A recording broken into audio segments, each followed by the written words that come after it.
মধ্যরাতে এনসিপির দলীয় কার্যালয়ের সামনে বিজেপি সদস্যদেরকে মোতায়েন করা হয়েছে। আমরা দেখতে পাচ্ছি সেই দৃশ্য। এনসিপির দলীয় কার্যালয়ের সামনে গতকাল থেকেই কিন্তু আইনশৃঙ্খলা বাহিনীর যে একটি ব্যাপক উপস্থিতি সেটি কিন্তু চোখে পড়ার মতো ছিল। আমরা কিছুক্ষণ আগেই লক্ষ্য করলাম এনসিপির দলীয় কার্যালয়ের সামনে কিন্তু দুই গাড়ি বিজিবি সদস্যদেরকে এখানে মোতায়েন করা হয়েছে। সেই চিত্র কিন্তু আমরা এই মুহূর্তে দেখতে পাচ্ছি। এনসিপির দলীয় কার্যালয়ের সামনে 2 দিন আগ থেকেই ব্যাপক পরিসরে আইনশৃঙ্খলা বাহিনীর সদস্যদেরকে মোতায়েন করা হয়েছিল, তথা পরশুদিনকে এনসিপির দলীয় কার্যালয়ের সামনে ককটেল বিস্ফোরণকে কেন্দ্র করে এখানে অতিরিক্ত আইনশৃঙ্খলা বাহিনীর সদস্যদেরকে মোতায়েন করা হয়। এবং কিছুক্ষণ আগে কিন্তু আমরা দেখতে পাচ্ছি বিজিবির একটি এপিসি ভ্যান, যেটি RS-5 একটি গাড়ি, এবং বর্ডার গার্ড বাংলাদেশ বিজিবির আরো একটি গাড়ি কিন্তু এখানে রয়েছে। সেই চিত্র কিন্তু আমরা এই মুহূর্তে দেখতে পাচ্ছি। আমরা যদি আপনাদেরকে একটু জানিয়ে রাখতে চাই, মূলত এনসিপির দলীয় কার্যালয়ের সামনে পরশুদিন রাত 11:30 নাগাদ বেশ কয়েকটি ককটেল বিস্ফোরণের ঘটনা ঘটে। সেই ঘটনা ঘটার পরপর এখানে আইনশৃঙ্খলা বাহিনীর সদস্যদের যে ব্যাপক একটি উপস্থিতি সেটি কিন্তু চোখে পড়ার মতো ছিল।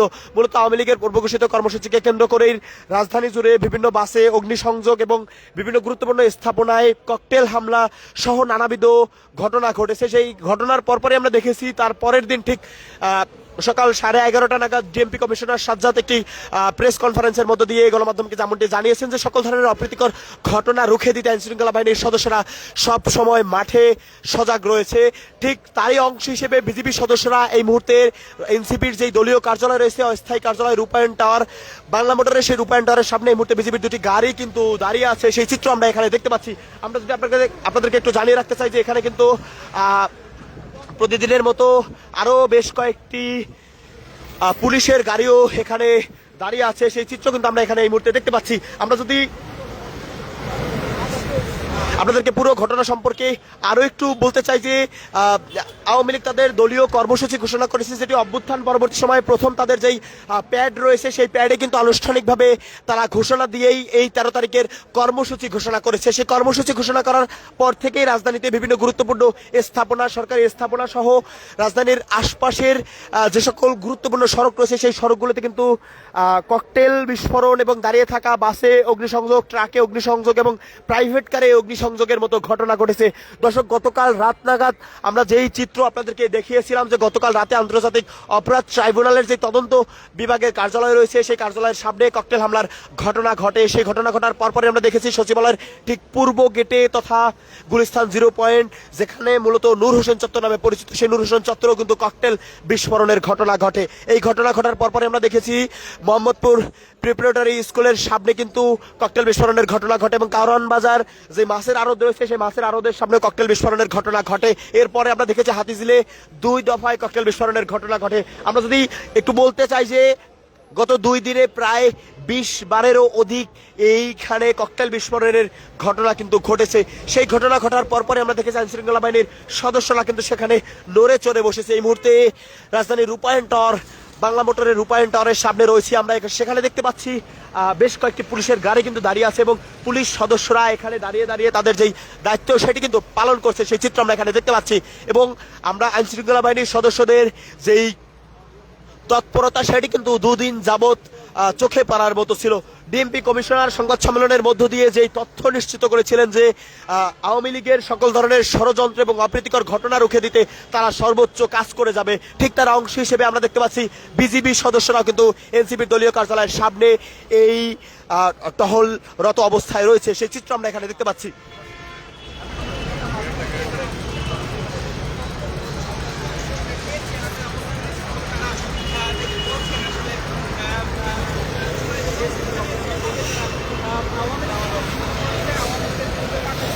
দর্শক, এখন অব্দি কিন্তু ঢাকা বিশ্ববিদ্যালয়ের টিএসসি এলাকায় ডাকসুর নবনির্বাচিত ভিপি সাদিক কায়েম, তার নেতৃত্বে কিন্তু নেতাকর্মীরা সেখানে উপস্থিত রয়েছেন। এবং সাদিক কায়েম ঠিক 10 মিনিট আগে, এই লাইভ চলাকালীন সময়ের ঠিক 10 মিনিট আগে সংবাদ সম্মেলনের মধ্য দিয়ে জানিয়েছেন যে আগামীকালকে আওয়ামী লীগের যে পূর্ব ঘোষিত কর্মসূচি রয়েছে সেই কর্মসূচি যাতে তারা সফল করতে না পারে, এর জন্য কিন্তু তারা আগামীকাল সারাদিন ঢাকা বিশ্ববিদ্যালয় এরিয়া সহ ঢাকার যে প্রাণকেন্দ্র রয়েছে সে সকল গুরুত্বপূর্ণ সড়কে তারাও অবস্থান করবে এবং আইন শৃঙ্খলা বাহিনীকে সহায়তা করবে। দর্শক, এতটুকু তথ্য কিন্তু আমাদের কাছে ছিল। আমরা রয়েছে এই মুহূর্তে এনসিপির দলীয় কার্যালয়ের সামনে এবং সেখান থেকে কিন্তু আপনাদেরকে দেখানোর চেষ্টা করছি বিজিবির যেই বড় একটি বর্ডার গার্ড বাংলাদেশ লেখা যে বড় একটি এপিসি ভ্যান রয়েছে সেটিও কিন্তু এখানে এনে রাখা হয়েছে এবং আমরা দেখতে পাচ্ছি বিজিবির একটি গাড়ি কিন্তু এখানে দাঁড়িয়ে রয়েছে এবং এর পাশাপাশি পুলিশেরও বেশ কয়েকটি গাড়ি এখানে দাঁড়িয়ে রয়েছে এবং কর্মকর্তারা কিন্তু তৎপর অবস্থানে রয়েছে। তথা আওয়ামী লীগের আগামীকালকের কর্মসূচি রুখে দিতে ঢাকা শহরের যত আইন শৃঙ্খলা বাহিনীর সদস্য রয়েছে সবাই কিন্তু সজাগ দৃষ্টিতে রয়েছেন যাতে সকল ধরনের অপ্রীতিকর ঘটনা রুখতে তারা সক্ষম হয়।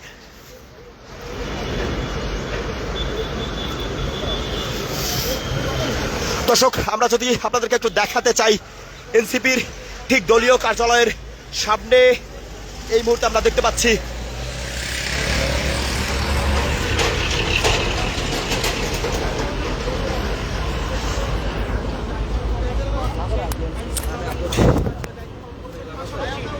এনসিপির ঠিক দলীয় কার্যালয়ের সামনে এই মুহূর্তে আইন শৃঙ্খলা বাহিনীর সদস্যরা কিন্তু এখানে 3 দফায় এখানে চেকপোস্ট বসিয়ে তারা তল্লাশি কার্যক্রম পরিচালনা করছে। আমরা দেখতে পাচ্ছি একে একে মোটরসাইকেল আসছে এবং তাদেরকে গতিরোধ করে তাদের সাথে যে সকল ব্যাগ রয়েছে সেই ব্যাগগুলোতে তল্লাশি চালাচ্ছে আইন শৃঙ্খলা বাহিনীর সদস্যরা। আমরা যদি বলতে চাই যে আওয়ামী লীগ তাদের পূর্ব ঘোষিত যে কর্মসূচিটি ঘোষণা করেছে সেটি মূলত অভ্যুত্থান পরবর্তী সময় প্রথম দলীয় প্যাডে তারা ঘোষণা দিয়ে এই কর্মসূচি সফল করার লক্ষ্যে গত 2 দিন যাবৎ রাজধানীর বিভিন্ন গুরুত্বপূর্ণ সড়কে এবং দাঁড়িয়ে থাকা বাসে, প্রাইভেট কারে ককটেল হামলা চালিয়েছে বলে অভিযোগ করেছেন ডাকসুর ভিপি সাদিক কায়েম সহ এনসিপির শীর্ষ বেশ কয়েকজন নেতা। আমরা দেখতে পাচ্ছি সেই সকল ধরনের তৎপরতা রুখে দিতে আইন শৃঙ্খলা বাহিনীর সদস্যরা কিন্তু প্রস্তুত রয়েছে। ঢাকা মেট্রোপলিটন পুলিশের কমিশনার সাজ্জাদ তিনি কিন্তু গণমাধ্যমের সাথে একটি সংবাদ সম্মেলনের মধ্য দিয়ে যেটি বলেছেন যে আওয়ামী লীগ যেই নাশকতা বা পায়তারা চালানোর চেষ্টা করেছে সেটি কিন্তু রুখে দিতে তারা সর্বোচ্চ চেষ্টা চালিয়ে যাচ্ছে। আমরা তারই অংশ হিসেবে দেখেছি গত 2 দিন এবং আজকে রাতও আইন শৃঙ্খলা বাহিনীর সদস্যরা রাজধানীর বিভিন্ন গুরুত্বপূর্ণ সড়কে চেকপোস্ট বসিয়েছে। শুধুমাত্র তাদেরকে দিয়েই নয়, যে সকল ট্রাফিক পুলিশ রয়েছে তারাও কিন্তু তৎপর অবস্থানে রয়েছে।